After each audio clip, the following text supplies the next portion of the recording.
Keep holding on to opposite elbows with your arms below the knees as you cross the ankle of the right foot over the left with the heels pointing up. Keep your tongue up in Kichari Mudra. Gaze to your nose and visualize the great sage and Maharishi Sumati in Sumati Asana. मूलद्वारी धरती परिठाने डावा पग परिदचपदा आने. Next up is Dandasana. Now extend your legs out forward.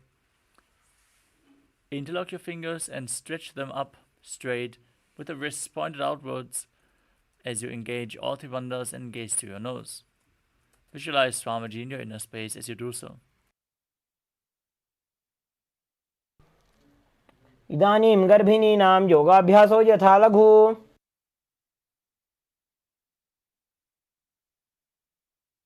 Next up is Adambhasana. Now lean forward and down, hold onto the big toes in Prana Mudra. Bring your head towards your knees as you inhale through one nostril and exhale through the other alternatingly. In Nadi Shodhana. As you control the flow of your breath, you clean the two main nadis, Pida and Ingala, Ida and Pingala, as you visualize Swamiji in your inner space. दो पग मिलिवा पसारी पगा का अंगूठा पकड़ी लीलाट गोड़ा लगावे.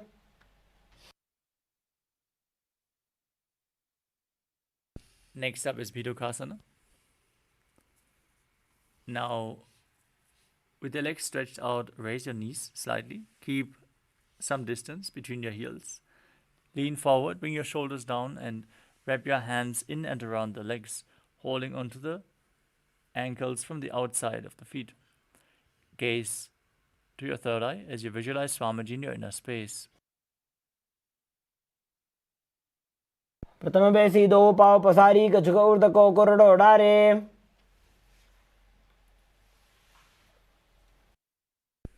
Next up is Jalandhari Pavasana. Now bring your arms underneath the shins with the palms facing up. As you place your forehead down, bring your chin towards the heel. Gaze to your nose and visualize Swamiji in your inner space. दो एड़ी में लिखे दीजिए हाथ पसारी.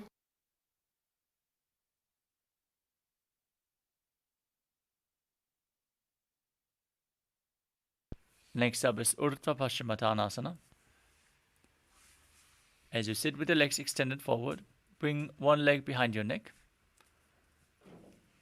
If you can't bring it behind your neck, you can also bring it over your shoulder or cross it over your knee, pull it towards your chest, and then lean forward and down. Hold on to the front foot with both hands.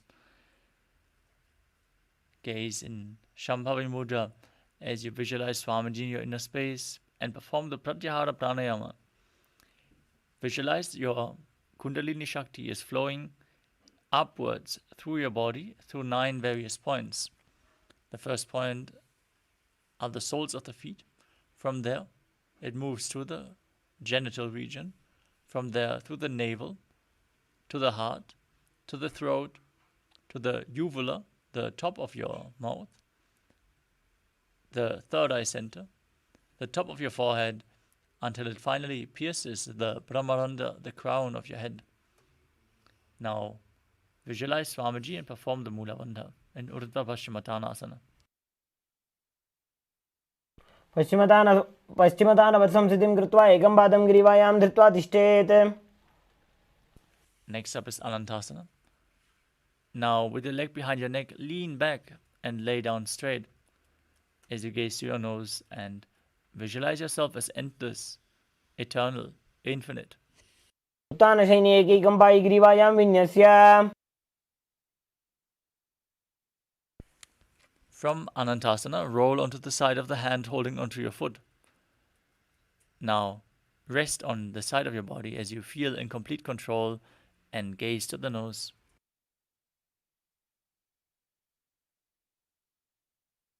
उत्तानशयित एकैकं पादं ग्रीवायां कुर्वन्.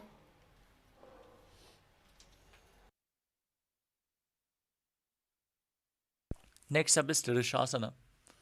As you lay on your back, pull your knees in towards your chest Encircle them with your hands and rock your body from side to side as you visualize Swamiji in your inner space. उत्तानशयनं जानुनि हृदयवष्टम्भ. Next up is Urdhva Paschimottanasana on the other side. Now bring the other leg behind your neck and lean forward and down as you visualize Swamiji in your inner space.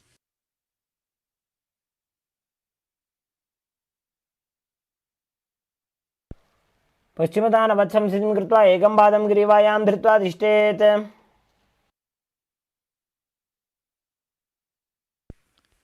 Now straighten your spine. Lean backwards as you hold onto the foot behind your neck with the opposite hand. Shift your gaze to the nose and visualize your unending Ananta in Anantasana on the other side. उत्तानशयने एकैकं पायिग्रीवायां विन्यस्य.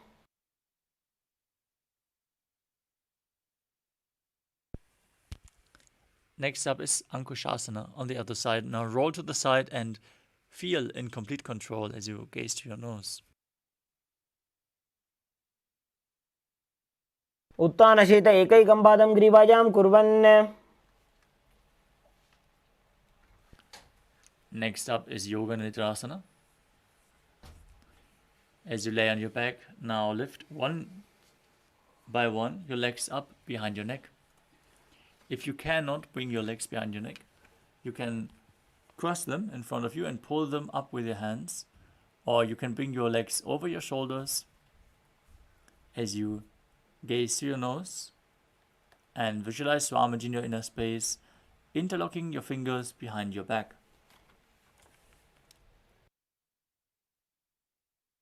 पादाभ्यां वेष्टयेत् कण्ठं हस्ताभ्यां पृष्ठबन्धनम्.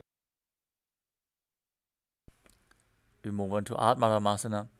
While laying on your back, raise the legs towards your head. Wrap your hands around the legs and interlace your fingers behind your neck.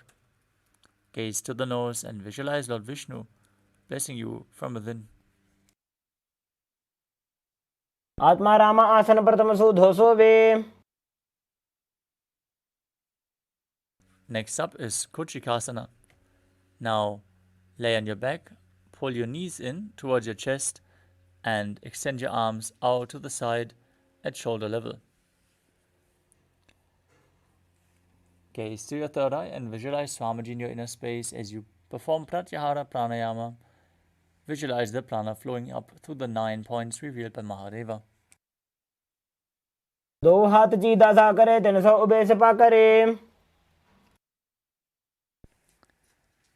From the same position, we move on to Jathara Parivritti. With your knees towards your chest, arms extended out to the sides. Let us perform this asana, which consists of 3 steps. We're going to perform all 3 and then repeat them on the other side. Now, with your knees towards your chest, drop one knee to the side and extend the opposite leg down. Step 1. Now bend both knees to the side. Step 2. Now extend both legs to the side, hold onto the feet, and gaze in the opposite direction. Step 3. Visualize Swamiji in your inner space and perform the Mula Bandha. Return to the center position. Drop the other knee to the side. Extend the opposite leg down. Step 1. Bend both knees to the side. Step 2. Extend both legs to the side and hold them with your hand as you gaze away from the feet. Step 3. वृत्तिकुक्षे भागे त्रिधा हि परिकीर्तितः. Next up is the Dviparapitam. As you lay on your back, bend your knees and place your feet flat on the ground. Hold your ankles and lift your hips up as you gaze towards your nose and visualize yourself as sturdy as a bridge. Breathe in Murcha Kumbhaka with Jalandhara Bandha and Mula Bandha engaged, and internally chant the Mahavakya Om Nithyananda Paramashivoham. प्रतिक्रियायुतं द्वन्द्वपीठ सर्वबलप्रदम्. Next up is Paryankasana. As you lay on your back, place your hands flat on the mat as well. And keep your fingers pointing towards your feet as you raise your entire body off the mat. Now, visualize yourself as sturdy as stone furniture as you breathe calmly through your nose in Sahajra Kumbhaka and perform the Mula Bandha. उत्तानशयनं हस्ततलाभ्यां भूमिमवष्टभ्य. Next up is Shvotanasana. As you lay on your back, bend your knees to the chest. Visualize yourself as a dog playfully rolling around on its back as you perform the Mula Bandha. शवच्छरीरं संस्थाप्य जानुनी सम्मील्य नाभवानीजा. Next up is the Viparita Karani. As you lay supine, keep your arms flat on the mat and then raise your legs off the ground and move them in a circular motion. Visualize Swamiji in your inner space as you perform Jalandhara Bandha and Mula Bandha in Viparita Karani. विपरीताख्या सर्वाधिव्याधिनाशिनी. Now stop the movement of your legs. Remain in the same position as you visualize Swamiji in Viparita Karani too. भूतले सशिरोद्धत्वा खेनये चरणद्वयम्.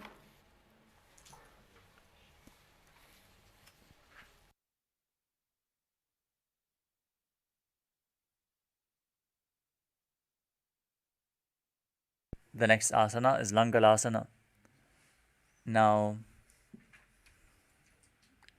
bring your hips and legs up and your feet over top of your head as you place the toes down on the mat. Interlock your fingers behind your back and stretch your arms out. As you visualize yourself as a plow, perform Jalandhara Bandha and Mula Bandha in Langalasana. नरकासने स्थित्वा नासिकाप्रदेशे भूमपादपृष्ठे स्थाप्य. Next up is Sharita Paschimottanasana. From the same position, hold onto your feet. This is one of the 84 asanas revealed directly by Lord Paramashiva himself.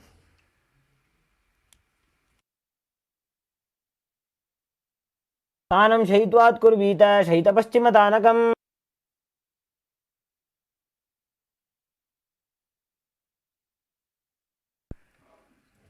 Next up is Supta Konasana.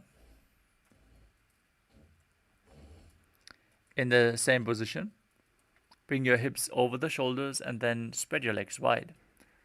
Now visualize Swamiji in your inner space. Perform Jalandhara Bandha and Mula Bandha.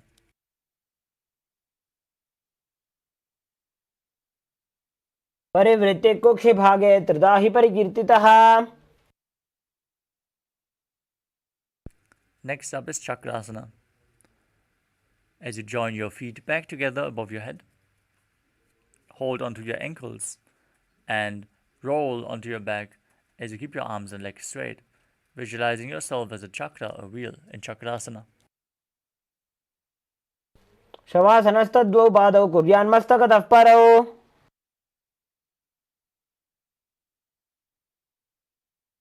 Next up is Supta Prasarita Varangushtasana. Now stretch your legs up above your body as you hold onto the big toes and then open your arms and legs wide. Visualize Swamiji in your inner space and breathe in Ujjayi Pranayama. Make an ocean-like sound with your mouth.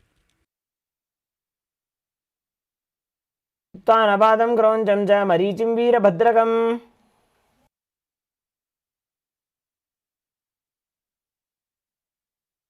Now join your feet back together above your body. Keep holding on to the big toes in Prana Mudra. Visualize Swamiji in Supta Parangushtasana. उत्तानपादं क्रौञ्चं च मरीचिं वीरभद्रकम्.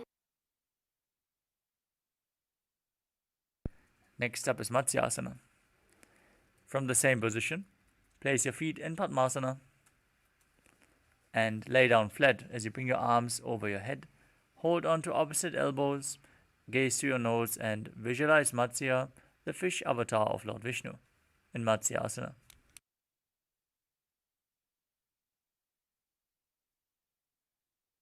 पद्मासनं कृत्वा उत्तानशयनं चरेत्.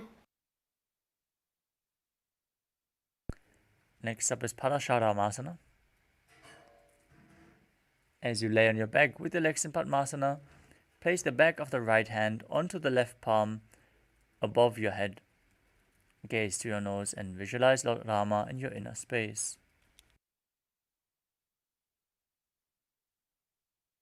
प्रथमकरे पद्मासन आचे सुधो सोवे भूपरिपाछे.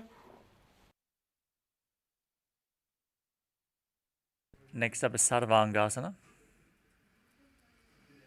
While laying on your back, with your legs in Padmasana, lift your legs and hips up. Keep your hands at your lower back for support, with the elbows down to the mat. Gaze to your nose as you visualize Swamiji in your inner space. Perform Jalandhara Bandha and Mula Bandha. अथ क्षेत्र संक्षेपात् सर्वांगासनम् उत्तमम्.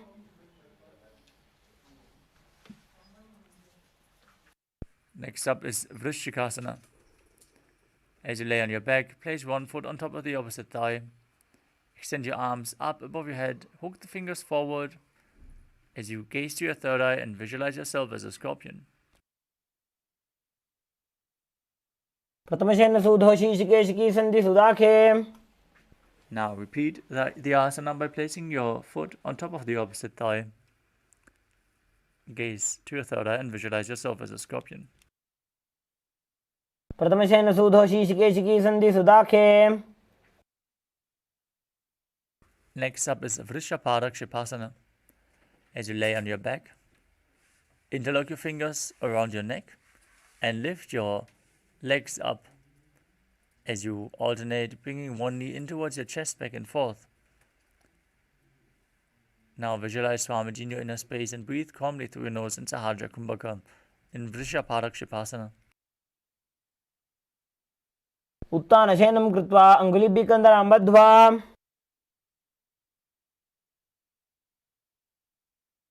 Next up is Maruttanasana.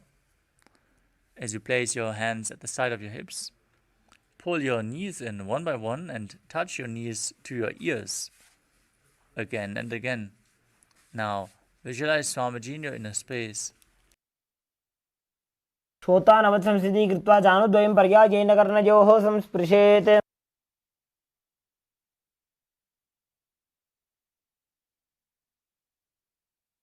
Next up is Vrikasana. From a prone position, place your feet flat on the mat and then stand up and sit back down, visualizing yourself as a wolf. उत्तानशयनं कृत्वा पादतलाभ्यां भूमिं धृत्वा.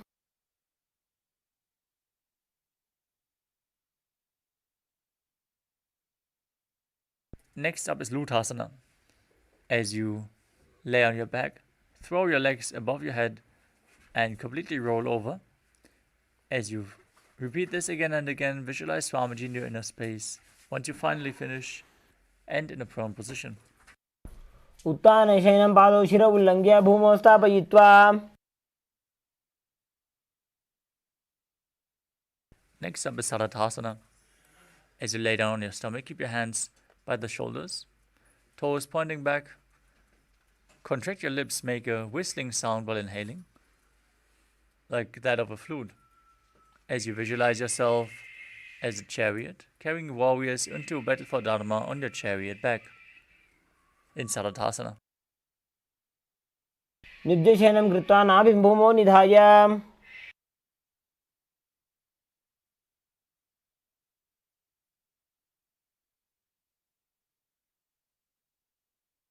Next up is Dehalyulanganasana. Now push your hands into the ground, lift your body into a plank position, and jump your feet forward and back in between the hands as you visualize yourself transcend body and mind.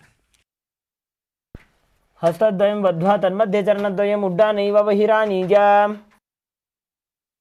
Now rise up, bend forward and place your hands on the mat as you walk around on all fours, visualizing yourself as a wise 60-year-old elephant calmly breathing through your nose in Sahajra Kumbhaka in Jatyasana. अथ च अत्यासनं वक्ष्ये येन जातिस्मरो भवेत् हस्तान्द्रिभूमो च गमनम् आगमनं ततः. Next up is the Lolitika Karana. Now stand with your knees bent and the feet pointing outwards. Bend your elbows and bring your hands at chest level as you rotate your arms around your body and open up your chest, moving your head in all directions.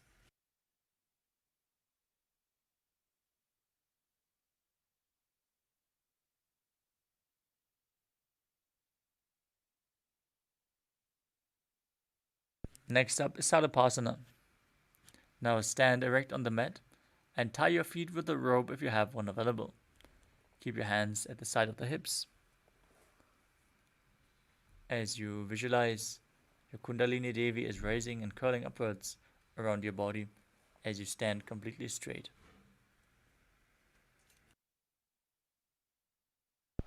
अथ सर्पासनं वक्ष्ये वायुपाणाय केवलं शरीरं दण्डवत् तिष्ठेत् रज्जुबन्धस्तु पादयोः.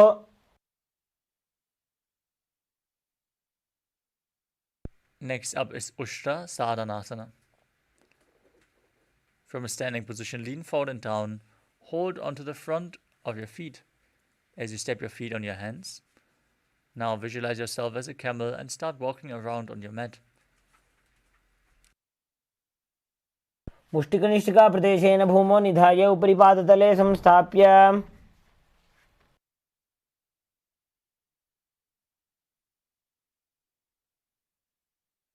Next up is Ashvasana. From the same position, hold the outside of the feet and walk around on the mat, visualizing yourself as a horse. मुष्टिकनिष्ठिकाप्रदेशेन भूमौ निधाय उपरि पादतले संस्थाप्य.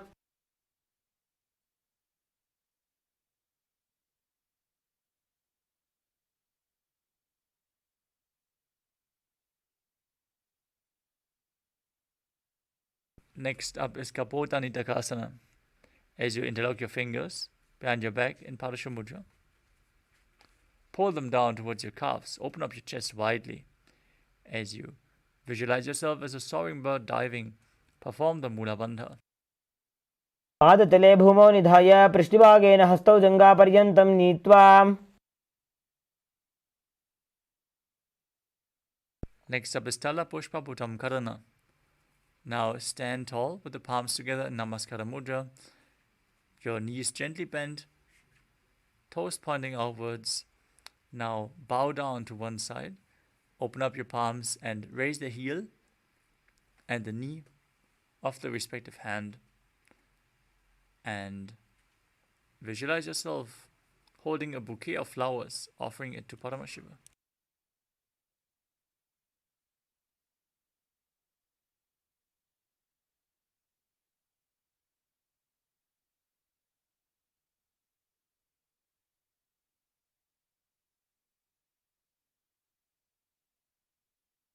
Next up is Khadgasana.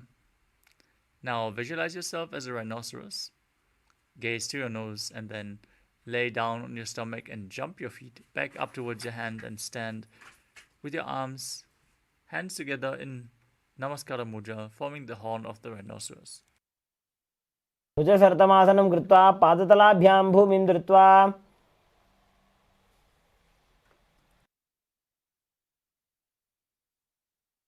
Next up is the Uttanottanam. You can hold weights if you want to intensify this asana.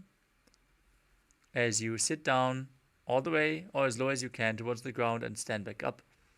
Do this again and again as you gaze to your nose and visualize Swamiji in your inner space. पुनः उत्थातव्यम् असितव्यम् इति उत्थानोत्थानं भवति. Next up is Musalasana. As you stand up straight, raise your arms over your head and jump repeatedly as you visualize yourself as a mace. सरलं स्थित्वा ऊर्ध्वं बाहु नजेत् वारं वारम् उड्डानं कृत्वा.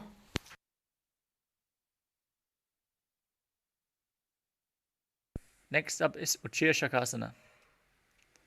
Now,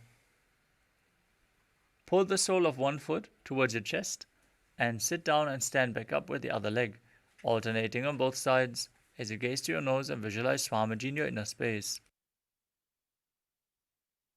हस्तद्वयेन एकैकं पादतलं कुक्षौ निधाय तिष्ठेत् उच्छीर्षकं भवति. Next up is Parshvajanukarana. Now stand and keep one leg slightly bent with the toes pointing outwards. Then pull the other knee up towards your chest and circle with your arms with the hand in a fist.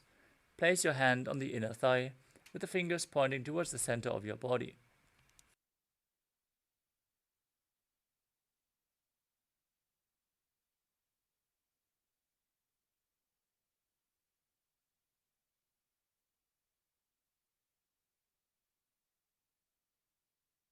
Next up is Tandavasana. You can hold weights if you want to intensify this asana. Now visualize yourself fiercely dancing as Lord Shiva. As you extend your arms and one leg forward, sit down and stand back up on one leg. एकेन पादेन स्थातव्यं ताण्डवासनं भवति. Next up is Brahmanasana. As you bring your foot to the opposite inner thigh, keep your hands hanging down at the side. Visualize Lord Brahma blessing you from within. ब्राह्मणासनमावक्षे यत्कृत्वा ब्राह्मणो भवेत्. Next up is Garudasana 3. Now stand tall and wrap the left leg over and around the right knee. Tuck your left toes on the other side of the right calf as you bring your left arm below the right and place your hands in Namaskara Mudra. Visualize yourself as Lord Garuda in Garudasana 3. उत्तानकूर्मपीठं च सिंहस्गारुडमेव च. Next up is Ekapadasana. Now bring your foot onto the opposite thigh. Keep your hands relaxed, hanging down by the knees as you visualize Swamiji in your inner space. दक्षाङ्घ्रिं वामपादस्य जङ्घोपरि निधाय च. Next up is Dhiruvasana, the pole-star posture. As you stand erect on the mat, hold on to the big toe of one foot and extend it out to the side, rotating on the standing leg quickly as you visualize yourself as the North Pole Star. एकेन हस्तेन दण्डरूपस्य एकस्य पादस्य अग्रं धृत्वा. Next up is Trivikramasana. As you stand, bring one leg behind your neck. If you can't bring it behind your neck, you can bring it over your shoulder or pull it towards your chest or place it over top of your thigh. Then sit down and stand back up while visualizing Lord Vishnu in your inner space. एकेन पादेन स्थातव्यम् उत्थातव्यम्.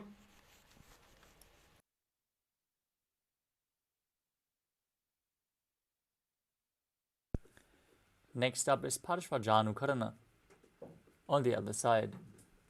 Now pull the other knee in towards your chest with the hand in a fist. Opposite hand on the inner thigh with the fingers pointing inwards.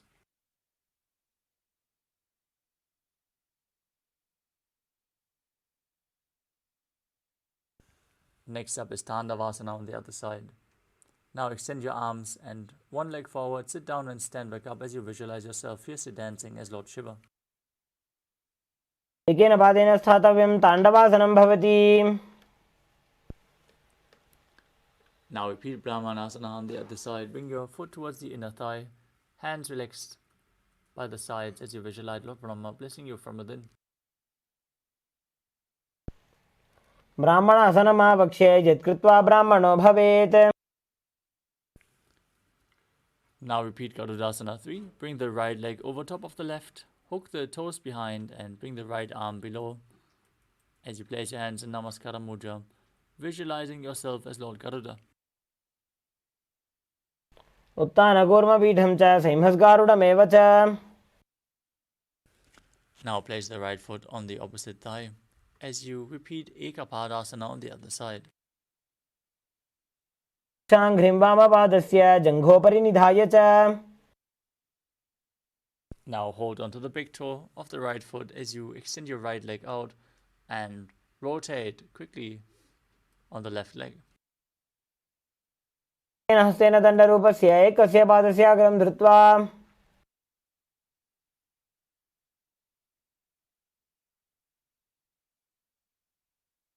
Next up is Trivikramasana on the other side.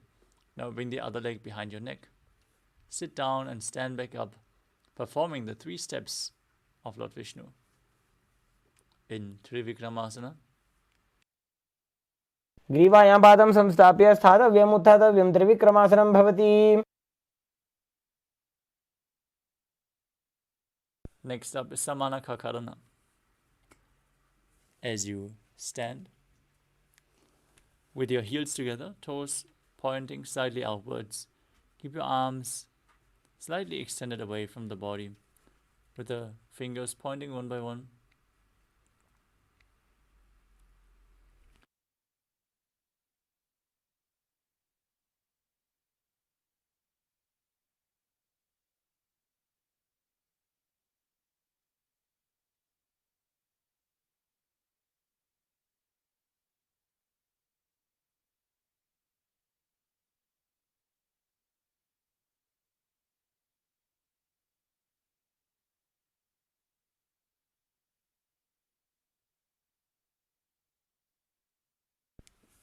Now we enter the final 100 asanas of this sequence, starting with Gorak Anjali Asana.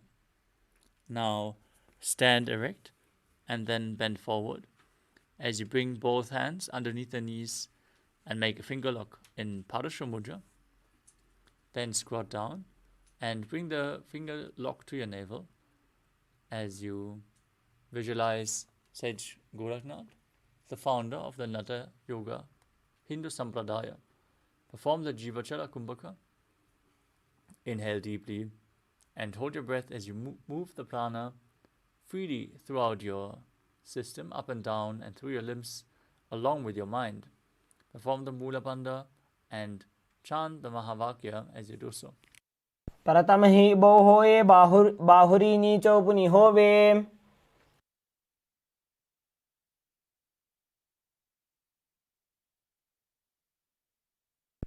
Next up is Kanchi Asana. Now insert your hands between the thighs and calves and then wrap them around behind your butt. Now squat down and hold your hands behind your back as you keep your chest upright. And visualize Swamiji in your inner space. पूर्वमध्यात् हस्तौ निवेश्य नितम्बं धृत्वा पादतलाभ्यां भूमिं वष्टभ्य तिष्ठेत्. काञ्चासनं भवति. Next up is Bhairu Asana. As you bring your feet together and sit in a squatting position with your heels touching your perineum, hold your hands at the back in Parashu Mudra, gaze to the nose and gaze to your navel as you visualize Bhagavan Kala Bhairava, the Lord of Time, in Bhairu Asana. दो पग की थलिया की माहिली को और मिला जी फना पानी उकड़ मोड़ वैसे. Next up is Varahasana. As you squat all the way down to the ground, keep your feet together and the toes apart. Bring your elbows up close to your head and join your palms behind your back in Anjali Mudra. Keep the fingers pointing downwards to the ground as you gaze to your nose and visualize yourself as Varaha, the boar avatar of Lord Vishnu. पागतली की माहिली core मिला जी फना पानी उकड़ वैसे. Next up is Pripitasana. As you hold on to the big toes in Prana Mudra, raise your hips to the same level as your knees. Now visualize Swamiji in your inner space as you perform the Mula Bandha.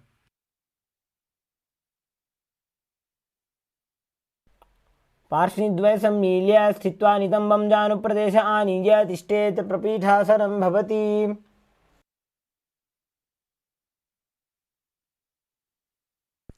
Next up is Bakasana. As you place your hands on the mat with the fingers wide, place your knees onto the back of your arms. Lean forward, find balance and lift your feet off the mat. Visualize yourself as a crow as you perform Jiva Chala Kumbhaka, moving the retained prana up and down throughout your system. हस्ताभ्यामवनिमवष्टभ्या जानुद्वयं नाभौ सम्मील्य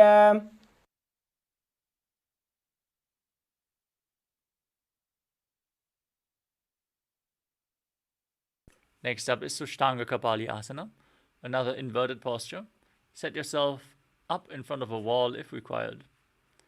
Now, keep your hands flat on the mat, shoulder width apart. With the knees on the arms towards your armpits, raise your hips up, and then stretch your legs up and place them into Padmasana. Now, gaze to your nose and visualize Swamiji in your inner space as you perform the Mula Bandha.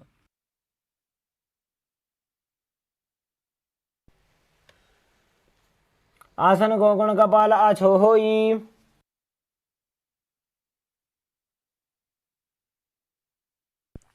Next up is Guptasana.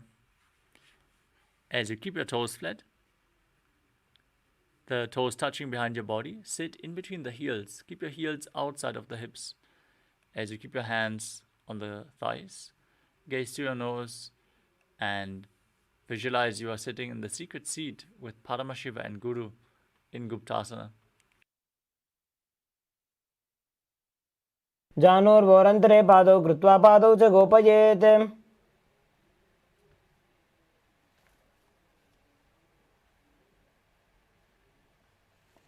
The next asana is Vrikshasana too.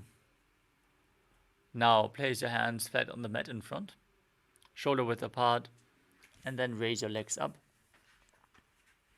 straight into a handstand. Use the support of a wall or get someone to help you in this asana as you cleanse your 7 chakras. By performing this asana, visualize yourself as a tree with deep roots growing into the ground. चक्रक्षालनाय वृक्षासनविशेषकान्. Next up is Shiva Asana, again in the handstand posture. Join your hands and feet together and gaze to your third eye as you visualize Tejas, energy flowing to your third eye, rejuvenating your body and bringing the divine radiance to your being. दो पग जोड़ी माही Gulf मिलाए. Next up is Matsyasana.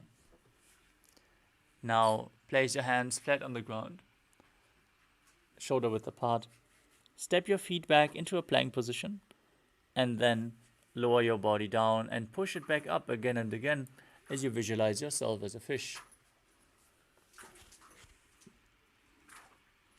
निब्जशयनं कुर्परो पार्श्वभागायाम् ऊर्ध्वकृत्या हस्ततलाभ्यां भूमिं वष्टभ्या.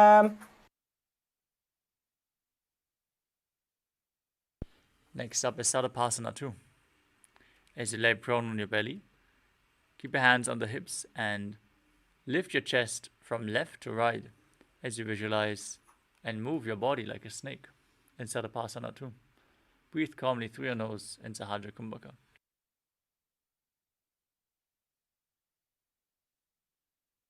दिब्जं शयनं कृत्वा हस्तौ नितम्बं संस्थाप्य.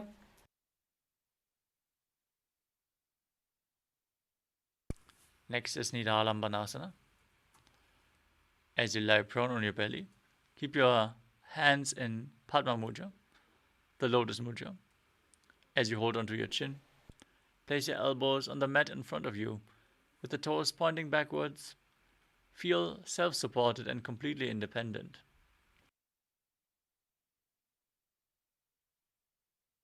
कराभ्यां पङ्कजं कृत्वा तिष्ठेत् कूर्परया सुधीः.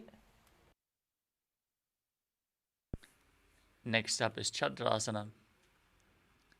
As you lay on your stomach, place your hands flat on the mat in front and straighten your arms, pushing your upper back up. Bend your knees and bring your feet towards your upper back as you visualize yourself as an umbrella protecting your Guru from the sun rays. ध्यासनं स्थित्वा हस्ततलाभ्यां भूमिं वष्टभ्य.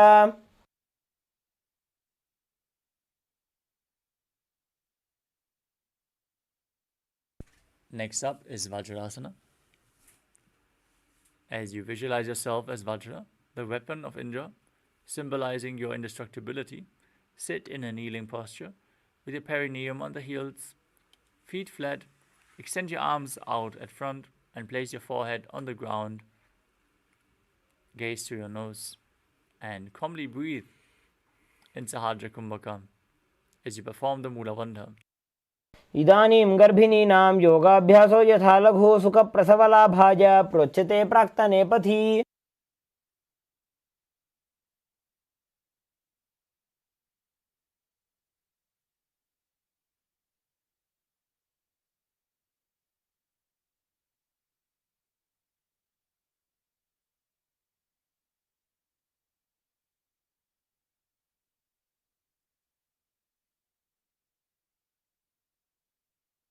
Next up is Meshasana. Now place your hands flat on the mat and raise your hips up into Gajasana. Then alternate striking the ground with your hands as you experience yourself as powerful as a ram.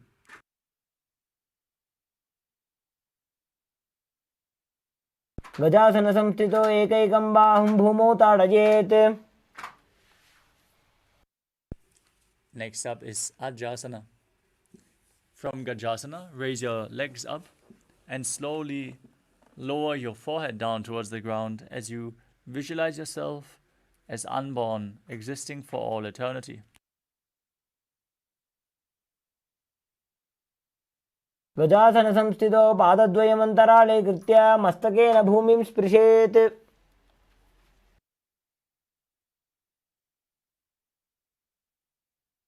Next up is Dhanantarasana. Sit in a kneeling posture and hold on to your big toes as you pull the feet towards your perineum and then place both hands on the respective thighs. Gaze to your nose, visualize Swamiji in your inner space and breathe in Ujjayi Pranayama, making an ocean-like sound with your mouth on the inhalation as you perform the Mula Bandha in Dhanantarasana. पूर्व विधि परिहाता की काकसी से फणा शरा मोड़ी. We move on to the Angamotanam. Now interlace your fingers at front and move your arms up, down, left, right in all directions. Then interlock your fingers behind your back and repeat the movement, giving massage to various different joints and muscles of your body. As you visualize Swamiji in your inner space, perform the Mula Bandha. हस्तयोः अङ्गुले बद्ध्वा हस्तयोर्मध्यात् सर्वमङ्गलं निष्कासयित्वा. Next up is Garudasana 4. Now sit on your heels in Vajrasana with the feet turned out to the sides. Bring your thighs and knees to the ground as you keep your spine straight, hands on the respective knees, as you visualize yourself as Lord Garuda flying Lord Vishnu and Lakshmi on his back. जङ्गोरुभ्यां धरां पीड्य स्थिरकायो द्विजानुना जानुपरिकरद्वन्द्व गरुडासनमुच्यते. Next up is Ananda Mandirasana. Now sit with your legs folded back, the toes pointing backwards, knees open wide, holding onto your ankles. Now shift your gaze to the third eye. Visualize yourself residing in the blissful space of a temple as you perform the Mula Bandha. अथ वक्षे वीरनाथ आनन्दमन्दिरासनं यत्कृत्वा अमरो धीरो भवत्येवेह साधकः. Next up is Mandukasana 2. Now sit with your knees wide, feet overlapping on your ankles. Keep your hands under the knees and gaze to your nose as you perform Manduki Mudra with your tongue, pressing the tongue up against the palate of the mouth, catching the nectar of immortality. As you visualize yourself as a frog, perform Uddiyana Bandha, the stomach lock, and Mula Bandha, the root lock, in Mandukasana 2. पृष्ठं सम्पीड्य गुल्फाभ्यां जान्वङ्गे सबलयाकृतिः. Next up is Narasimhasana. As you keep your toes on the mat, heels up and together. Place your perineum on the heels, your palms on the ground in front of you. Spread your fingers wide. Keep the thumbs touching. The base of your hand should touch your toes. As you stick out your tongue, exhale forcefully. Gaze to your nose and visualize Narasimha, one of the 10 avatars of Lord Vishnu. दो फणा पाणी होय वैसे AD Mailer गुदानी वैसे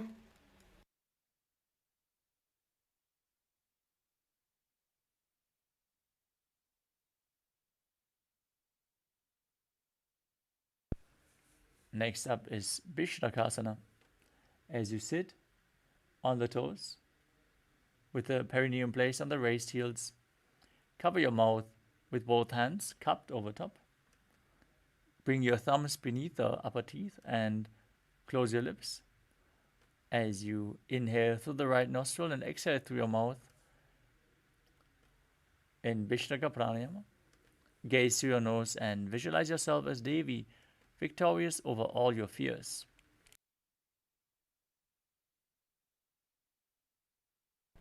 दो पकांगी AD Joji गोड़ा फनो बान पुनी होई. Next up is Makadasana.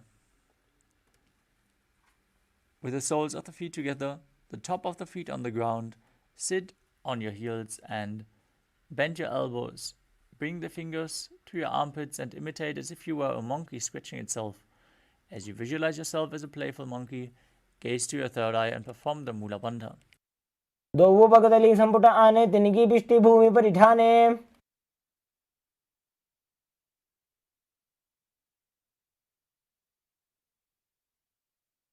Next up is Vajra Sangarasana.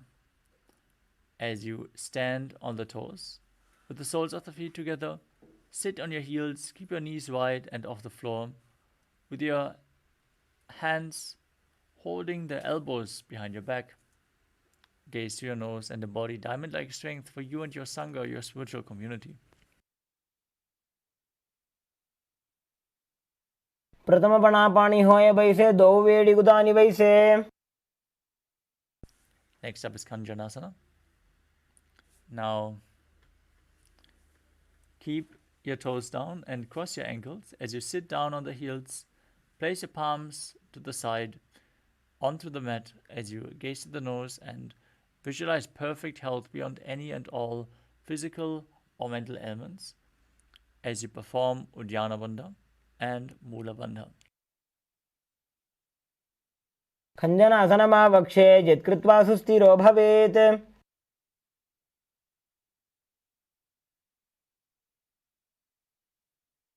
Next up is Kurmasana. From the same position, sitting on crossed heels, place your hands on the knees, shift your gaze to the nose, visualize yourself as a turtle with a stable body and mind to live for centuries as you breathe in Ujjayi Pranayama in Kurmasana.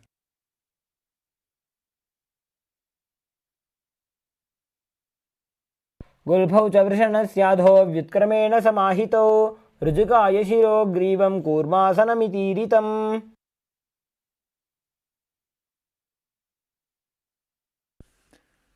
Next up is Yogasana. From the same position, shift your gaze to the nose and visualize Swamiji in your inner space.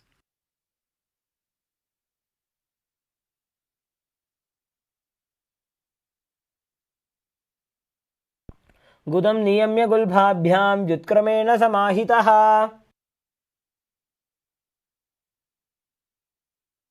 Next up is Vijyogasana. As you stand on the knees, cross your ankles behind, step your feet to the opposite hips.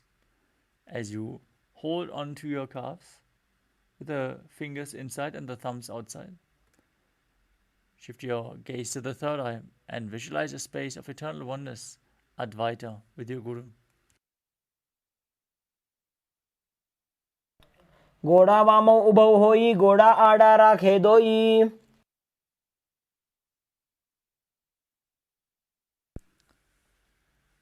Next up is Ushtrasana 2.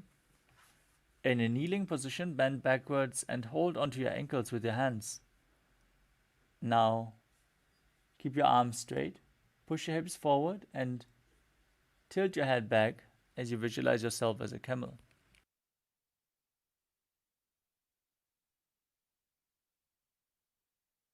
मेरुदण्डग्रन्थिदाढ्य संविवादयिषु पुमान्. Next up is Jatyasana 2. Now, with the heels together and the hands on the soles of the feet, slowly lean back, bring your elbows down and then the top of your head to the mat. As you gaze to your nose, experience yourself as a lotus blooming. दो वेडी संपुट करे सोले मूलद्वारित रिधरे.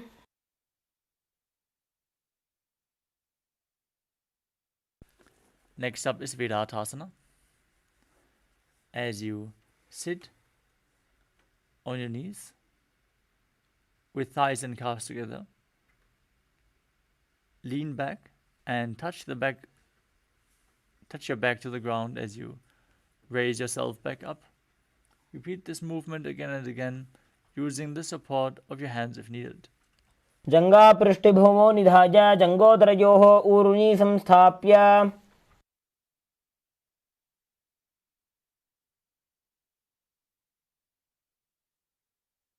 Next up is Kapotasana. Now,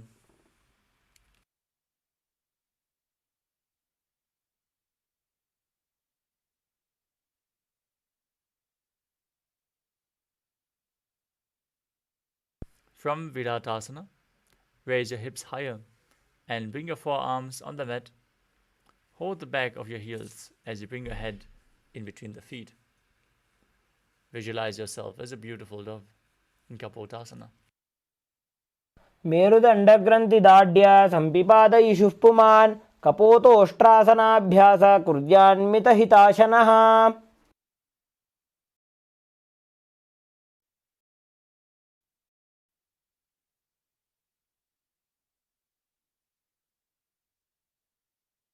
Next up is Varasana.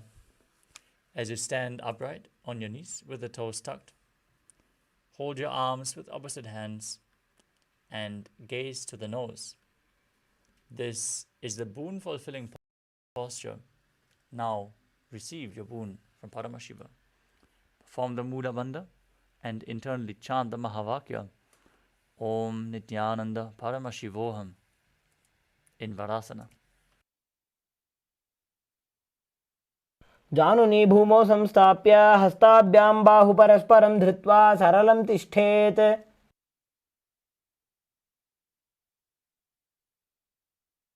Next up is Varahasana. As you keep your knees together and the toes tucked behind, sit your perineum down on the heels and lean forward and down, placing your forearms to the ground, holding onto your head.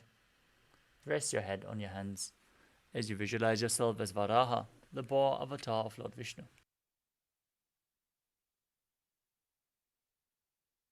सूर्यं चन्द्रं भेदनानि आसनानि निकत्यते. कूर्परौ भूमौ स्थापयित्वा जानुभ्याम् अवनिमवष्टभ्य हस्तौ मस्तके संस्थाप्य.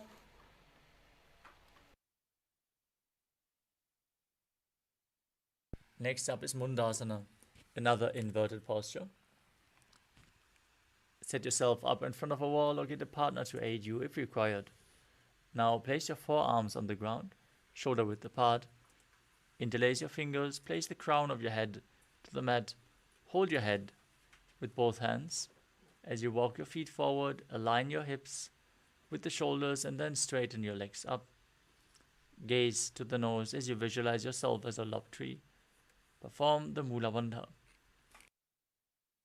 अधो मुण्डासनं वक्षे सर्वेषां प्राणिनां सुखम् ऊर्ध्वमार्गे पदे दत्त्वा धारयेन्मारुतं सिद्धिः. Next up is Andhasana. Now in a kneeling position,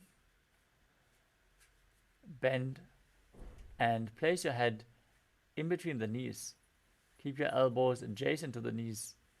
With your hands holding your head, exhale through your mouth As you inhale through your nose, gaze at the nose and visualize Swamiji in your inner space. As you breathe in Sahadra Kumbhaka, calmly through your nose and perform the Mula Bandha.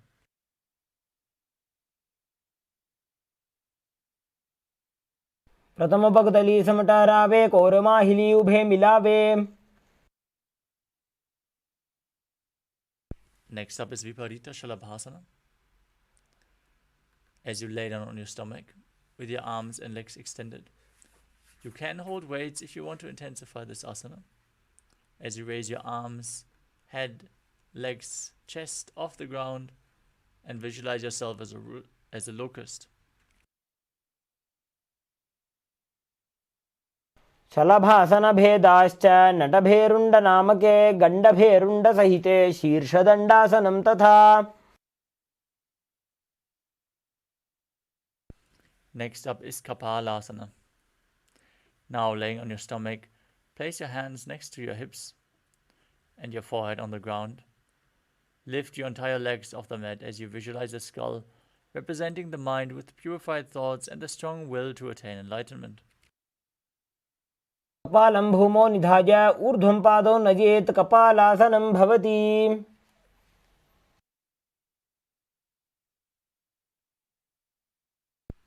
Next up is Akasha Kapotasana. As you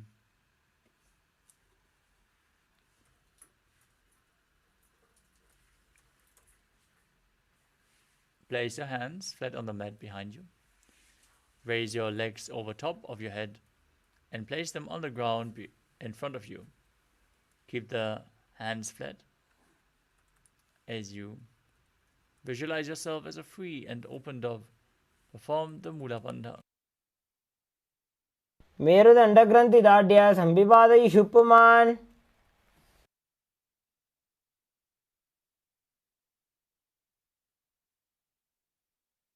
Next up is Chatakasana.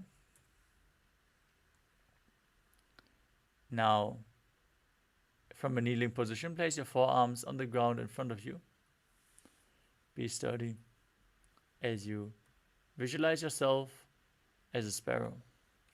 परवर्यन्तौ हस्तौ धरामवष्टभ्य जानुनी नाभौ संकुञ्च्य तिष्ठेत् चटकासनं भवति. Next up is Vrishikasana too. Now, kneel down and place your elbows on the mat. Then raise your leg.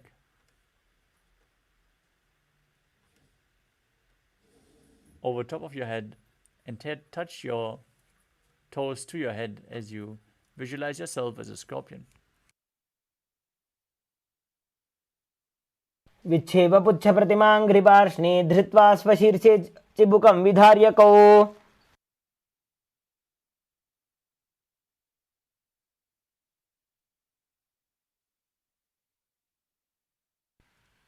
Next up is the Vrishasana.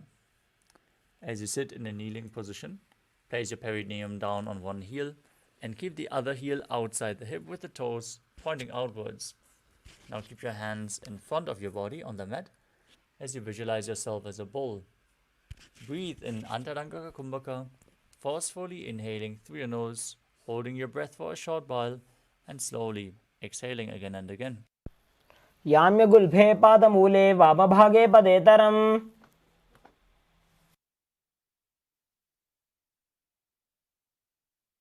Next up is Lolasana.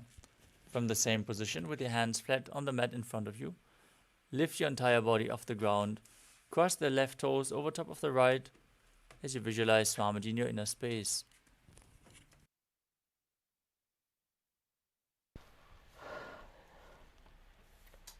लोलासनं सदा कुर्याद् वायुलोलापघातनात् स्थिरवायुप्रसादेन स्थिरचेता भवेत् धृतम्.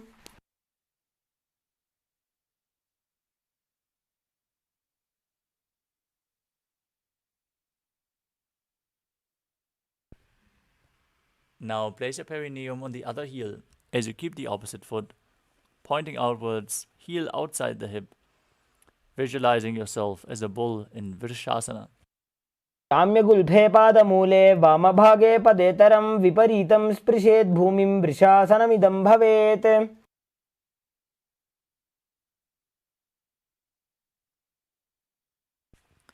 Next up is Bala Gunasana. Now place the toes of the left foot down and sit down on the left heel. Keep the right foot flat on the ground with the knee raised towards your chest. Place your hands on respective knees and visualize Bala Gunahai, one of the 84 siddhas in your inner space, as you perform the Mula Bandha.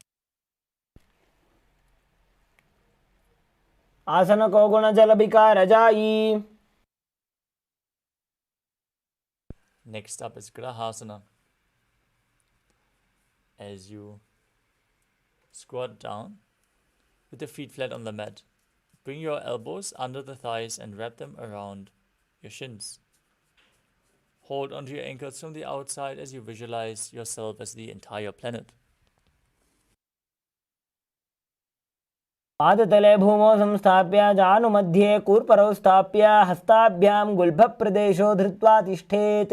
ग्रहासनं भवति.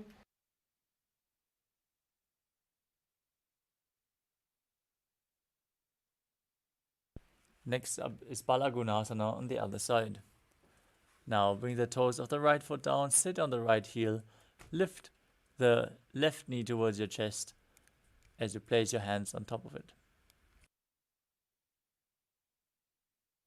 आसन को गुण जल विकार जाई.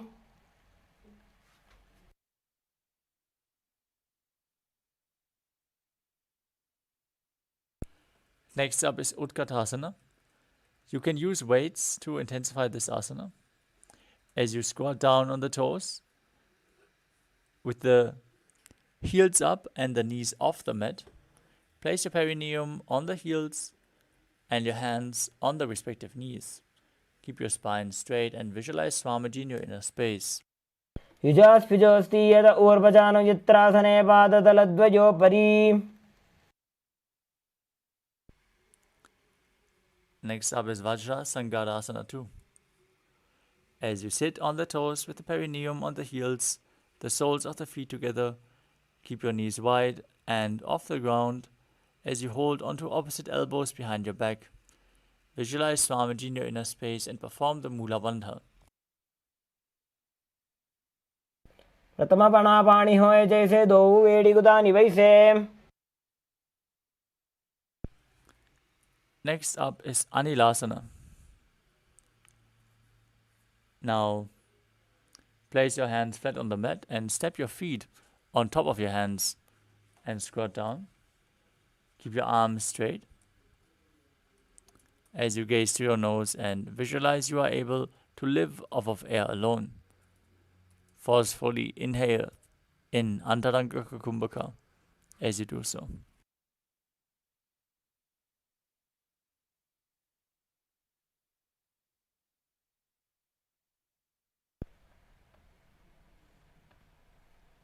कूर्परपर्यन्तौ हस्तौ धरामोष्टभ्य.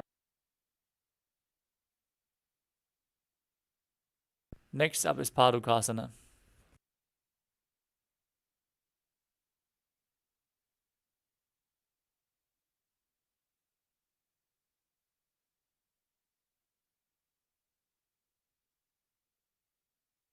Now, place the back of your hands onto the mat and step your feet on top.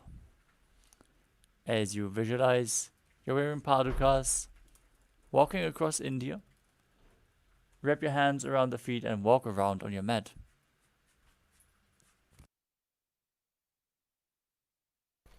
हस्ततलयोः पादतले कृत्वा तिष्ठेत् गच्छेत्. पादुकासनं भवति. Next up is Kukku Todanasana. Now place your hands on the ground, shoulder width apart, and jump your feet up again and again, letting them fall back down as you visualize yourself as a rooster. हस्ततले भूमौ कृत्वा पादतले च ऊर्ध्वमुड्डानं कृत्वा भूमौ पतेत्.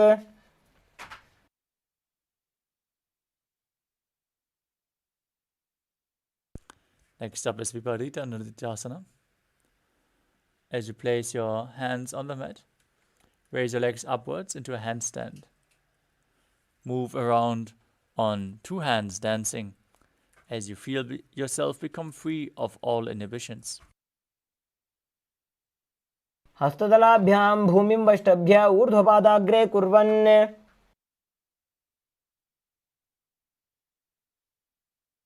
Next up is Kunjarasana. Now, separate your feet and place one palm down on the mat with the arm straight, placing the other hand at your head. Visualize Swamiji in your inner space. Gaze forward, eyes wide open, unblinking, gazing within in Shambhavi Mudra. Look into your inner space as you breathe calmly through your nose in Sahajra Kumbhaka and perform the Mula Bandha.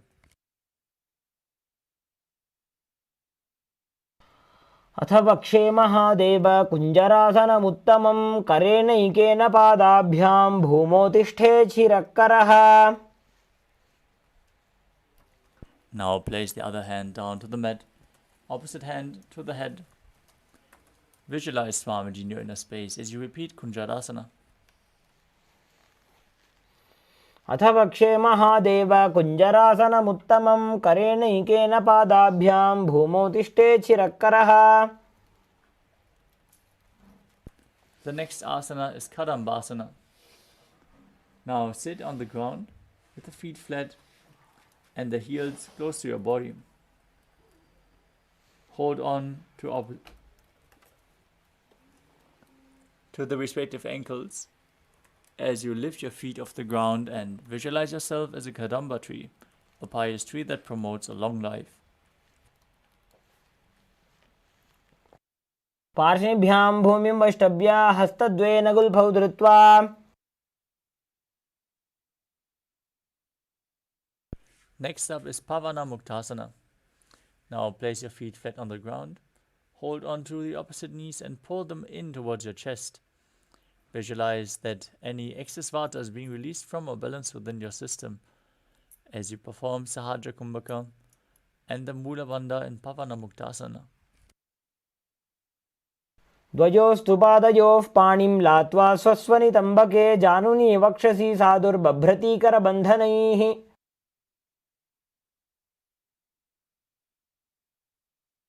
Next up is Chakodasana. As you bring one leg behind your neck and place your hands to the side, extend the opposite leg up and lift your entire body off the mat. Gaze to your third eye as you visualize yourself as a powerful source of energy and perform the Mula Bandha as you do so. दानं चतुष्पादपीठं वज्रासनं तथा चकोरक्रौञ्चशलभभुजङ्गमपि वृश्चिकम्. Next up is Dhanurasana 2. Now hold on to the respective big toes with your hands as you extend one leg forward and pull the other one in towards your ear. Visualize yourself as a bow as you breathe in Sahajra Kumbhaka in Dhanurasana 2. पादाङ्गुष्ठौ तु पाणिभ्यां गृहीत्वा श्रवणावधि धनुराकर्षकाकृष्टं धनुरासनमीलितम्.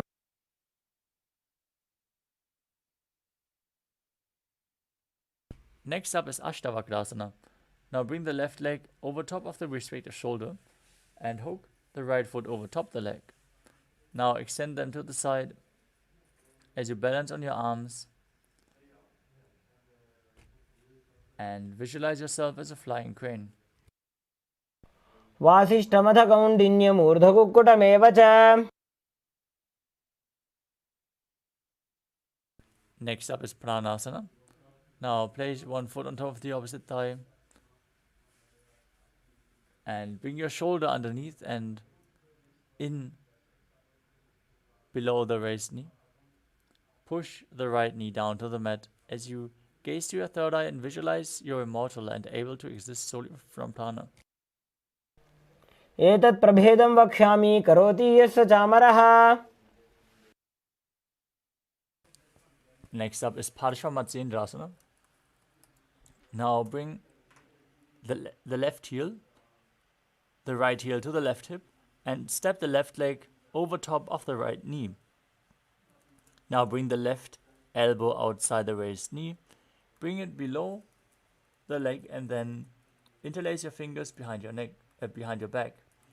As you gaze to your third eye and visualize Sage Matsindana, the master of Hatha Yoga. एतत् प्रभेदं वक्ष्यामि करोति यस्य चामरः.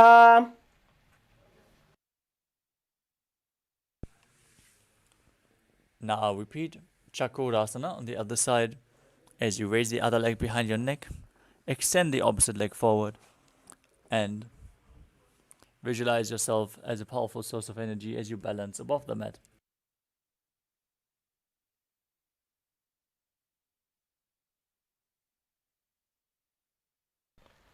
पूर्वतानं चतुष्पादपीठं वज्रासनं तथा चकोरक्रौञ्चशलभभुजङ्गमपि वृश्चिकम्.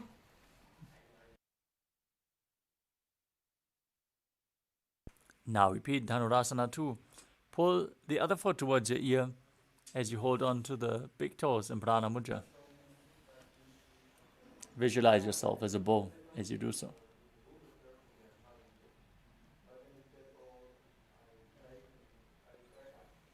पादाङ्गुष्ठौ तु पाणिभ्यां गृहीत्वा श्रवणावधि धनुराकर्षकाकृष्टं धनुरासनमीरितम्.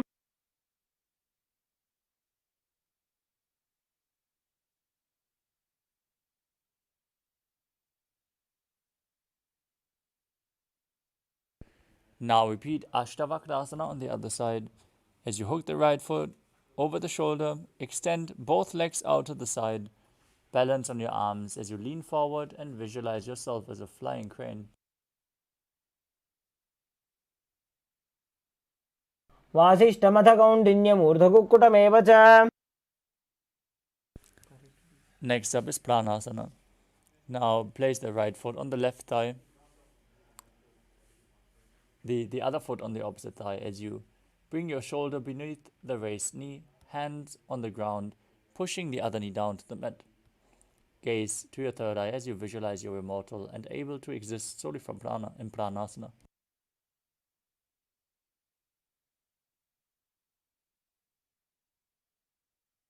एतत् प्रभेदं वक्ष्यामि करोति यस्य चामरः. Now repeat Paramātma S. As you bring the left heel to the right hip, step the right foot over top, bring the left knee outside the shoulder and interlace your fingers behind your back. Gaze to your third eye and visualize Sage Matsindana.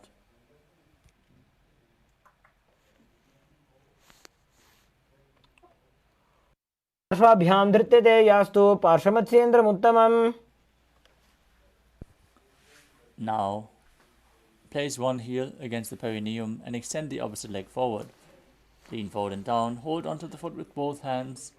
As you visualize Swamiji in your inner space, gaze in Vaishnavi Mudra without focusing on the external objects and perform Jiva Chala Kumbhaka, moving the retained prana through your system in Ardha Paschimottanasana.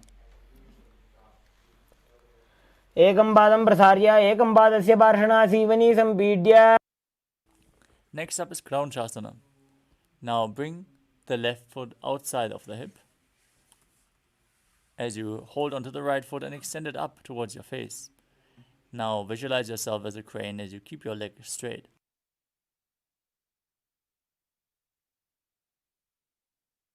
उत्तानपादं क्रौञ्चं च मरीचिं वीरभद्रकम्.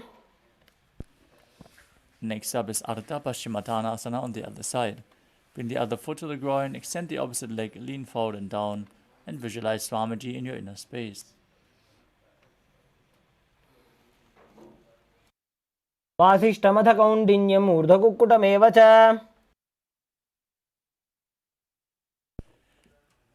Now, bring the other foot outside the hip and hold onto the left foot as you extend it forward and up, visualizing yourself as a crane.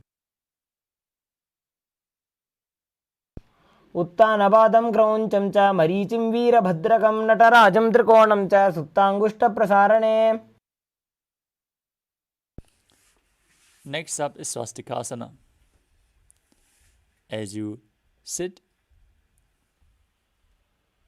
with the soles of the feet in between the thighs and calves, keep your spine straight and place your palms on the respective knees. Gaze to your nose and embody peace, well-being, good fortune and prosperity Visualize a swastika.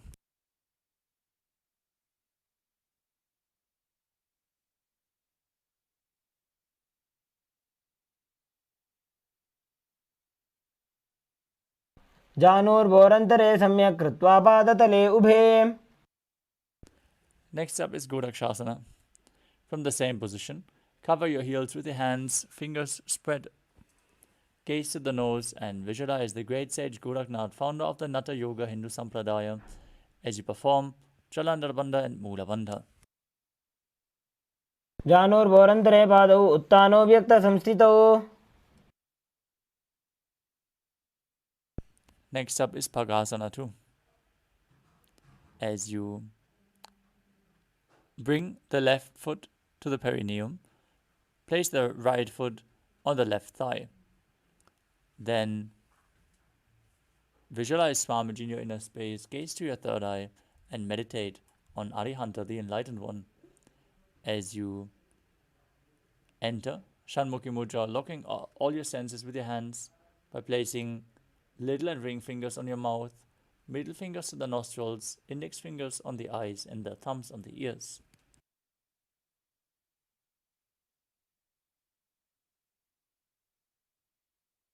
वामपार्श्वगुदं संस्थाप्य दक्षाङ्घ्रिवामजगने.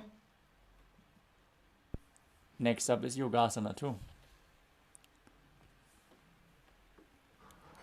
As you place your feet on top of opposite knees, keep your hands at the side of your body with the palms facing up. Gaze to your nose, visualize Swamiji and perform Kakachanchu Kumbhaka.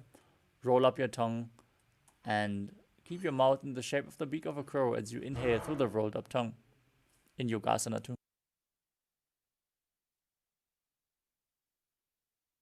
उत्तानौ चरणौ कृत्वा संस्थाप्योपरि जानुनोः.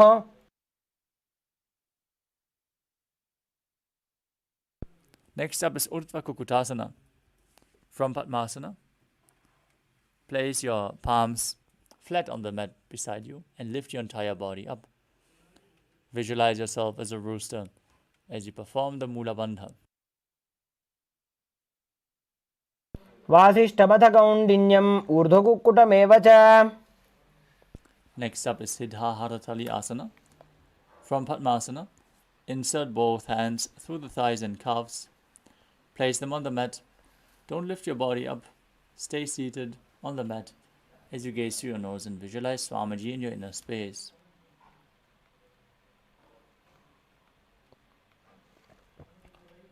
प्रथमपद्मासनकोकरे हस्तुतो वो गोडासन्दिधरे.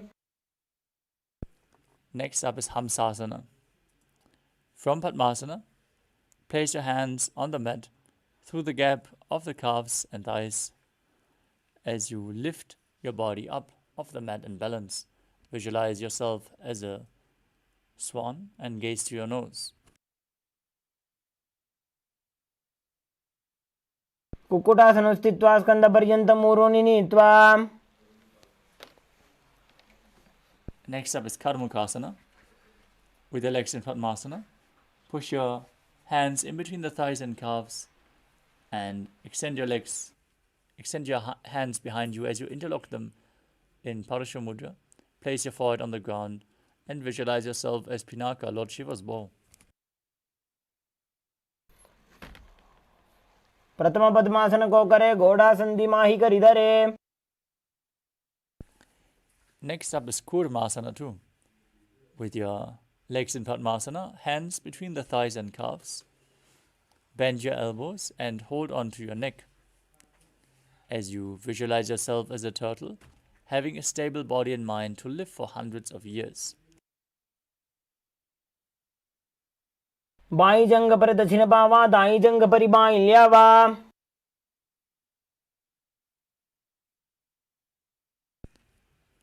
From the same position, tuck your chin to the chest, gaze to your nose and rejoice, knowing you are sitting in Shiva's secret knot posture as you perform Jalandhar Bandha and Moola Bandha in Granthi Bhedhasana.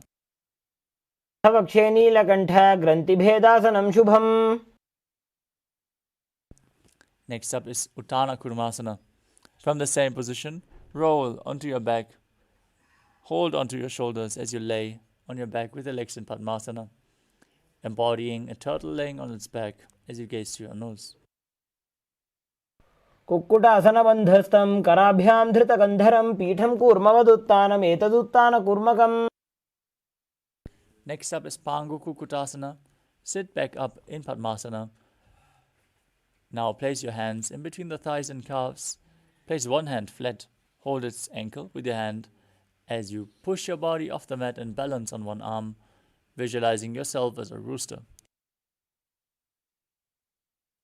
कुक्कुटासनस्थित्वा एकेन हस्तेन अन्यस्य मुनिबन्धं धृत्वा. Now place the other hand flat.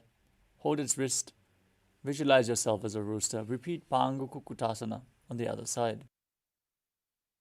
कुक्कुटासनस्थित्वा एकेन हस्तेन अन्यस्य मुनिबन्धं धृत्वा. Next up is Kritrasana. Now from Padmasana, place your elbows on the toes and interlock your fingers in Parashamudra. Rest your chin on your knuckles and press your thumbs to the throat as you visualize you have gone beyond all greed and covetous in Kritrasana.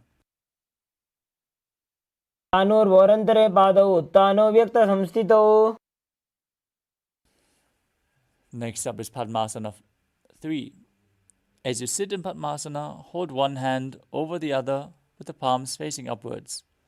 Keep your spine straight and gaze to your nose as you visualize Swamiji in your inner space. Perform all Tribandhas, Mahamudra Bandha. उत्थानौ चरणौ विधाय विधिवत् शक्तिस्थितौ योगिरात्. Next up is Padmasana 4. From Padmasana, place your palms down on the respective knees. As you gaze to the tip of your nose, visualize Paramashiva in your inner space as you perform the Mula Bandha. एतत् पद्मासनं कुर्यात् प्राणवायुप्रसिद्धये. Next up is Karmukasana 2. In Padmasana, keep one hand on the respective knee and hook the other hand around the respective big toe. Move the toe round and round as if you're pulling a bowstring back. Pull back your elbow. Visualize yourself as Pinaka, Lord Shiva's bow, and repeat the movement on the other side. अथान्यासनमावक्ष्ये योगपूरकरक्षणात्. Next up is Karmakasana 3. Now cross your arms behind your back and hold on to the big toes in Prana Mudra as you gaze to the nose and visualize yourself as Pinaka, Lord Shiva's bow. Perform all Tribandhas, Mahamudra Bandha in Karmakasana 3. कार्मुकासनमाक्षित्य उदरे पूरयेत् सुखम्.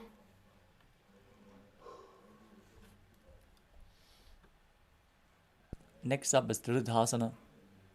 Maintaining the same position, open up your chest, lift your chest, and gaze at your third eye as you visualize yourself as the action of Paramashiva's third eye, destroying anything you come across.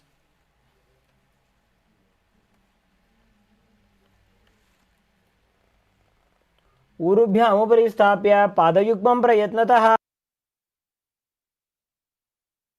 Next up is Nagrasana. As you sit with your legs in Padmasana, arms crossed behind, lay down on your back. Try to keep holding on to the big toes, otherwise just lay on your crossed arms behind your back. Gaze through your nose and visualize yourself as a snake as you breathe in Sahadra Kumbhaka and engage the Mula Bandha in Nagrasana.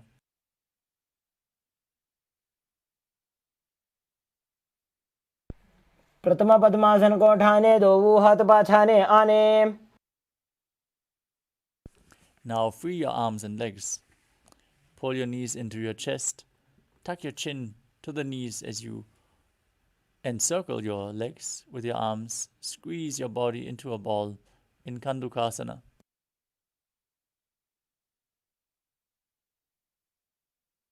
वेत्रासने स्थित्वा हस्तपादान् निष्कुष्य. Next up is Urdhva Bhavanasana.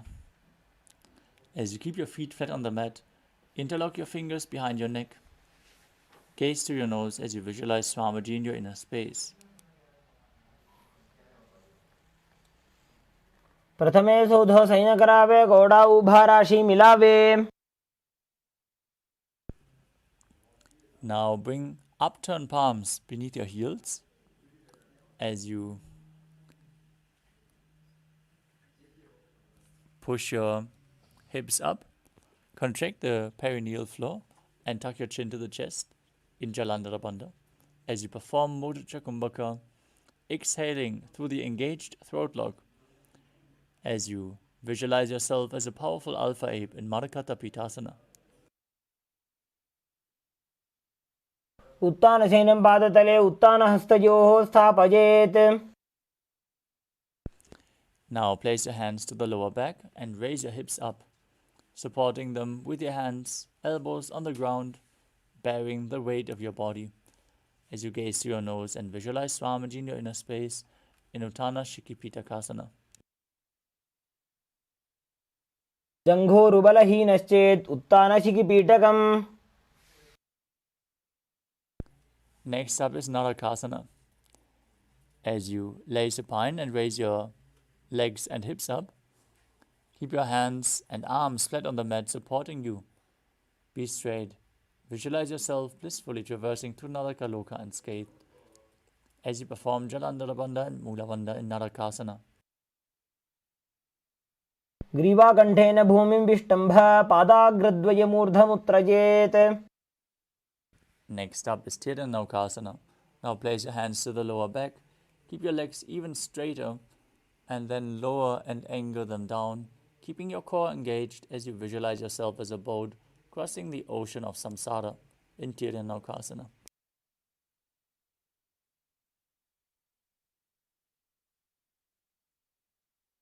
नौकावत् स्थित्वात् ऊर्ध्वं पादाग्रद्वयं नयेत्. Now place your arms back down to the mat. Keep your legs pointing up as you go straight like a flagpole. Visualize yourself as the Kailasa flag, respected across all nations in Dvajasana. तिर्यन्नौकावत् ग्रीवापृष्ठगोर्परैः भूमिं वष्टभ्य. Now gently lower your body down. Keep your arms at the side of your body, palms facing up next to your hip in Mridasana. Unclutch from any micro movements of the body and mind. Be completely relaxed as you pull the Kundalini Shakti up forcefully along your spine from the Muladhara to the Sahasrara Chakra in Shakti Chalan Mudra. Now relax. Visualize your body is dead and the Supreme Pontiff of Hinduism, Swamiji, is liberating you as you internally chant the Mahavakya, Om Nithyananda Paramashivoham.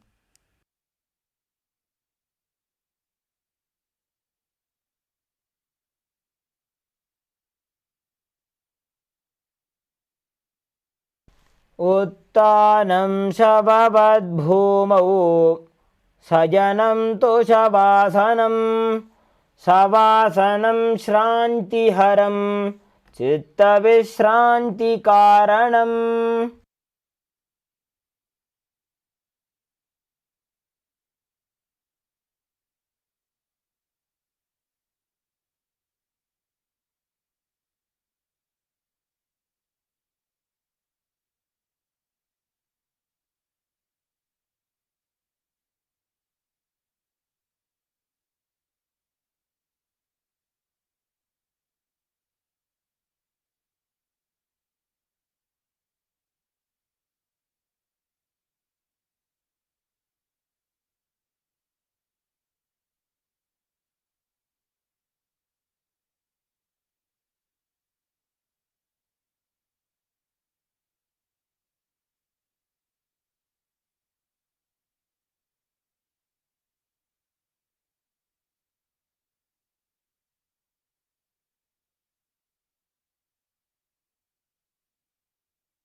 Slowly return to your physical body. Start to wiggle your fingers and toes, your wrists and your ankles, your elbows and your knees. Pull your knees up towards your chest. Rock your body from side to side as you slowly return to a comfortable seated position.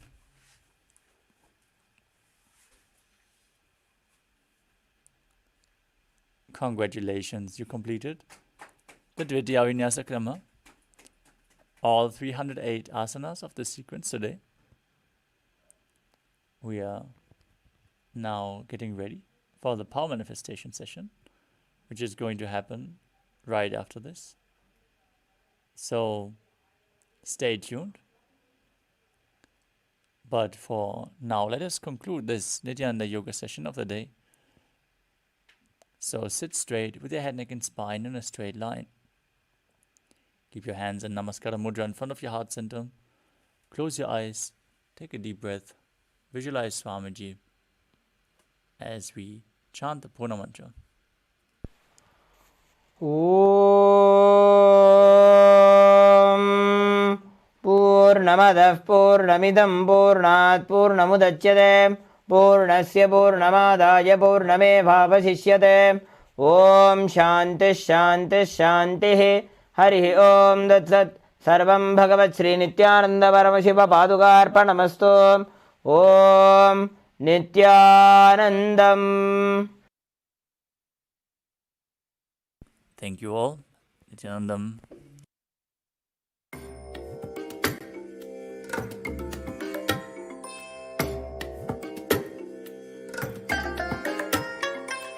I bless you all.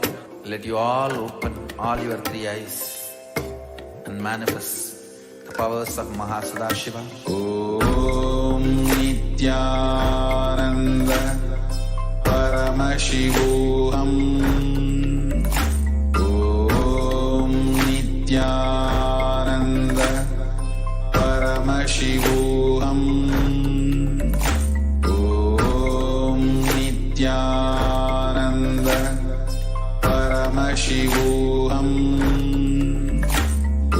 Om Nithyananda Paramashivoham. My love and respects.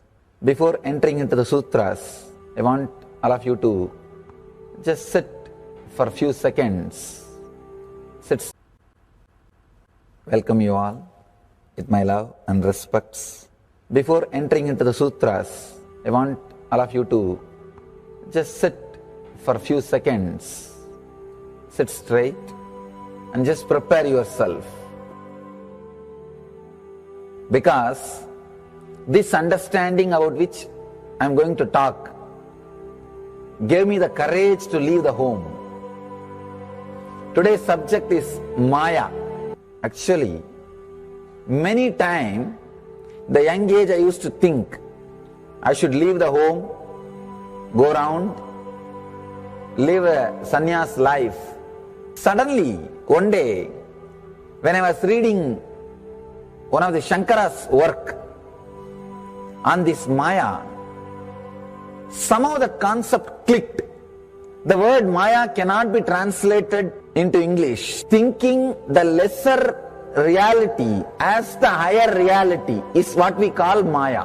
What you are seeing, you can't say this is illusion. No, this is not ultimate. Your understanding this is ultimate is illusion. The moment the click happened, I was ready not only to leave the house, decided to live like a Shankara. In the Vedic tradition, anybody wants to become enlightened has to leave their home. They have to become homeless. It is a basic condition for enlightenment. You can't be in your hometown. You have to start wandering, studying, because to enter into the ultimate truth, you need to have the courage to go behind wherever it leads.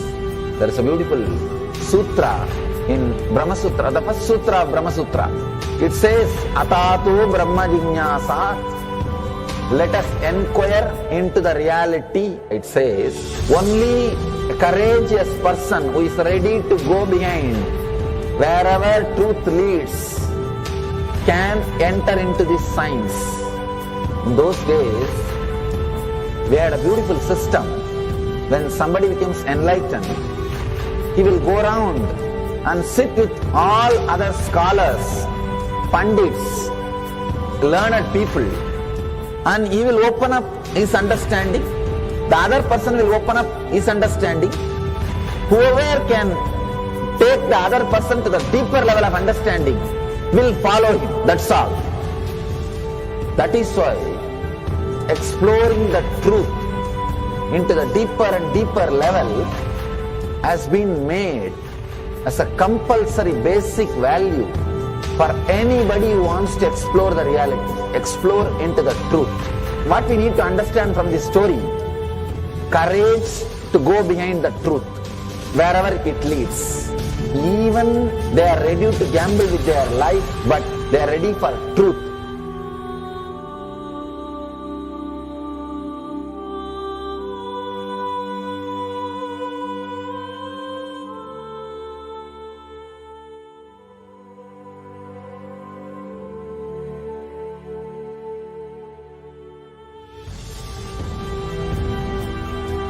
If you accept or start working on the reality, whatever you see can be Maya. It feels as if the ground on which you are standing is opening or giving way, is taken away. It needs courage. It may suddenly open a new door to you. You must be able to go into the door, only then you can see the next door. Because I am trying to reproduce the same understanding and experience which happened in me. Understand? When I understood that Maya, the concept of Maya, it gave me so much of joy and courage to do anything. I decided I will live like a Shankara. There is every possibility you will catch the glimpse. I am not telling you will run away from a home. You will have the same energy and excitement and liberation when you realize this truth. If this one concept Maya is understood logically by you, no suffering can make low curve in you. Nobody can exploit you easily. If you can just open that courage, this understanding can open new doors for you. If you understand this clearly, you will have the courage. If you have little courage, you will have understanding. It's like a circle. Who will start first? I represent Kailasa nation led by Supreme Pontiff of Hinduism, Sri Nithyananda Paramashivam, which speaks on behalf of 2 billion Hindus around the world who do not have a voice representing them in these international forums.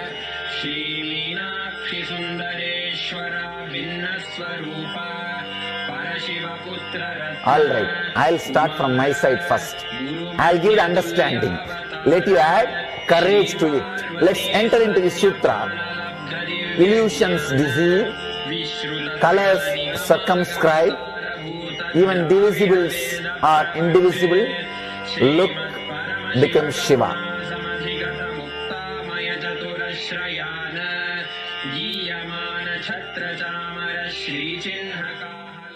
Welcome you all with my love and respects. Before entering into the sutras, I want all of you to just sit for a few seconds. Sit straight and just prepare yourself. Because this understanding about which I am going to talk gave me the courage to leave the home. Today's subject is Maya. Actually, many times, the young age I used to think I should leave the home, go around, live a sannyas life. Suddenly, one day, when I was reading one of the Shankara's work on this Maya, somehow the concept clicked. The word Maya cannot be...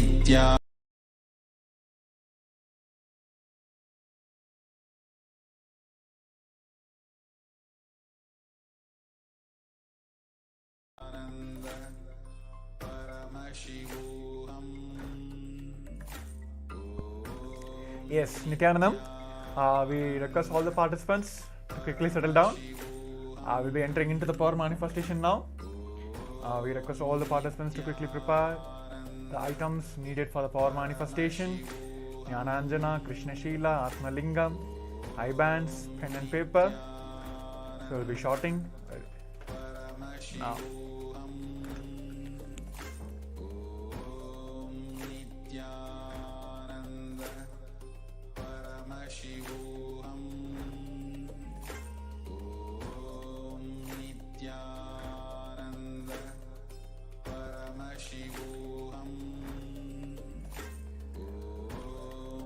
Nithyanandam Paramasugadam Kevalam Jnanamurtim Dvanvadidam Gagana Sadrisham Tatvamashyadilaksham Egam Nityam Vimalamachalam Sarvadishakshibhudam Bhavadidam Triguna Ragidam Sadgurum Tam Namami. Yes, Nithyanandam everyone. Welcome all of the Paramashivoham participants for yet another day. So it is a wonderful yoga segment, so hope everyone have enjoyed. And if any of you are facing any obstacles or facing difficulty in manifesting or completely doing this asana, please keep doing it. And all the instructions, the very program itself is structured in a way that it will give the superconscious breakthrough to all of us. So yes, now we're going to enter into the power-packed power manifestation segment immediately after the yoga, so which will help us manifest the power so easily. So now we'll be entering into the power manifestation. We'll all be manifesting the power of third eye. So I request all the participants to keep their blindfolds ready. Today we all will be manifesting pictures. I'll be showing the pictures for all of you. We'll be manifesting the third eye power. Yes. So let's get ready. I request all the participants to put your blindfolds. I'm still seeing few cameras are turned off. I request all of you to make sure your cameras are off. You're present in front of the camera. Yes. Let's start now. Let us sit straight, head, neck, spine in the straight line. Visualize Swamiji is sitting in your third eye, manifesting as Paramashivam with 25 heads, 50 hands and 75 eyes, just intensely manifesting through you. With that completion space, let's chant the Mahavakya. Om Nithyananda Paramashivoham. Om Nithyananda Paramashivoham. Om Nithyananda Paramashivoham. Om Nithyananda Paramashivoham. Om Nithyananda Paramashivoham. Om Nithyananda Paramashivoham. Om Nithyananda Paramashivoham. Nithyananda Paramashivoham. Om Nithyananda Paramashivoham. Om Nithyananda Paramashivoham. Om Nithyananda Paramashivoham. Om Nithyananda Paramashivoham. Om Nithyananda Paramashivoham. Om Nithyananda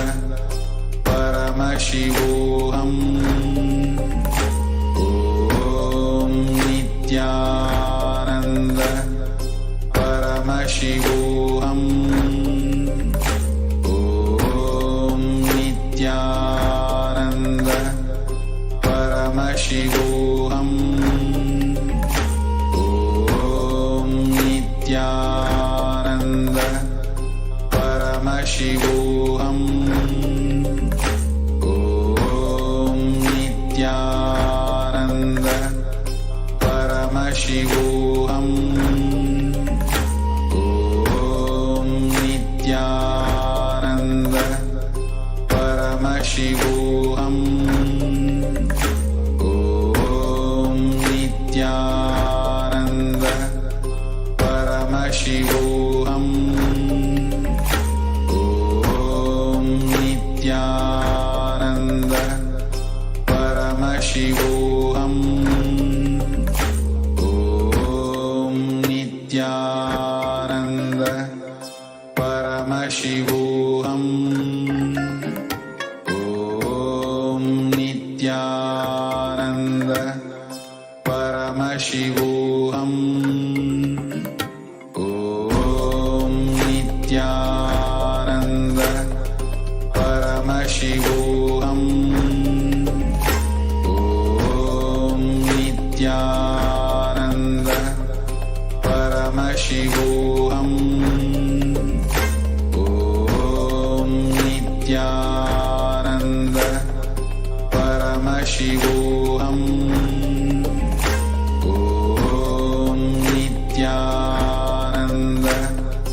Paramashivoham.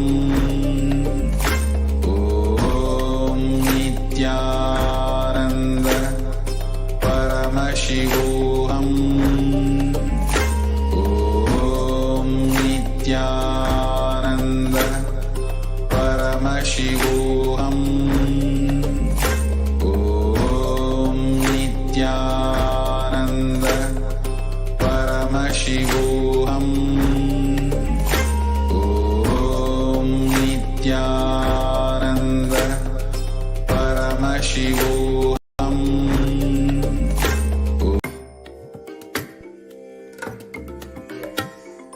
Now, all of you can relax now. I bless you all. Let you all open all your three eyes and manifest the powers of Mahasada Om Nithyananda Paramashivoham.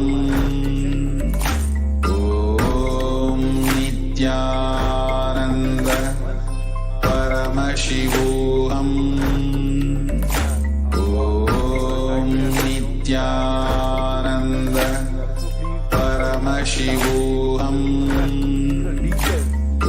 Colors you have seen, any pictures, any scenario, any people, or you remember some past incident in your life, whatever it may be, some thought process, or if you felt like you felt there is a change in your breathing, you felt some more depth in your breathing, whatever is a physical, psychological, mental, or able to see physically, or heard some sound from whatever have changed, done, happened during this power manifestation, this last couple of minutes from the time you blindfolded yourself, please pen down that. Also, please do share in the Zoom chat as well. So yes, now let us verify our answers now. Here you can see now, it is a yellow color painted car. Of course, it is Audi.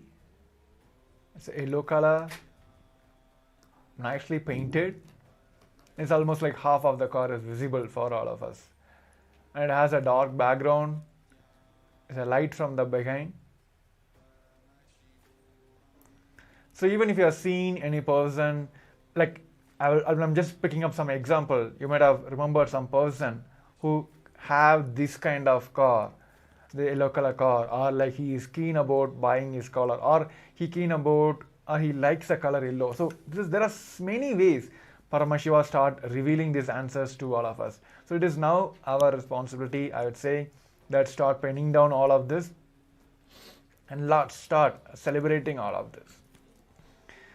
So yes, so with this we'll be entering into the second round of the power manifestation. We'll be manifesting the pictures again.